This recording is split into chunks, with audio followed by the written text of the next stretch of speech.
Prince cinema দেখতে প্রথম শোতেই দর্শকদের উপচে পড়া ভিড়।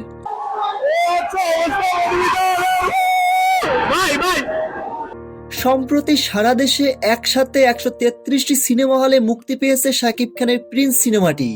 প্রতিবারই শাকিব খানের ছবি যখন প্রকাশ পায় আলাদা একটা ক্রেজ তৈরি হয়, কিন্তু এবার সেই ক্রেজ যেন কয়েক গুণ বেশি বেড়েছে। সকালের প্রথম শো থেকেই দর্শকদের আগমন। কে আগে সিনেমা হলে ঢুকবে, কে আগে সিরিয়াল দিয়ে দাঁড়িয়ে থাকবে টিকিট পাওয়ার জন্য। সিনেমা হলগুলোর সামনে লম্বা লাইন টিকিটের জন্য। দর্শকদের উপচে পড়া ভিড়। শাকিব খানের প্রিন্স সিনেমাটি এমনভাবে নির্মাণ করা হয়েছে, প্রিন্স সিনেমাটি দেখে কোনোভাবেই বোঝার উপায় নেই এটা বাংলাদেশের কোনো সিনেমা।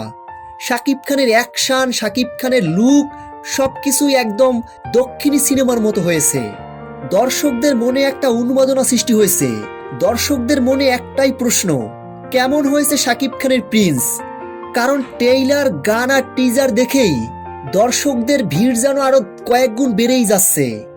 এখন পর্যন্ত প্রিন্স সিনেমার যে কয়টি লুক, টিজার, গান এবং ট্রেইলার প্রকাশ পেয়েছে, প্রিন্স দেখার জন্য দর্শকদের চাহিদা যেন বেড়েই চলছে। তো ভিউয়ার্স, শাকিব খানের প্রিন্স সিনেমাটি আপনার পাশের প্রেক্ষাগৃহে এসেছে। প্রিন্স সিনেমাটি মিস করতে না চাইলে আপনার পাশের প্রেক্ষাগৃহে গিয়েই প্রিন্স সিনেমাটি দেখুন।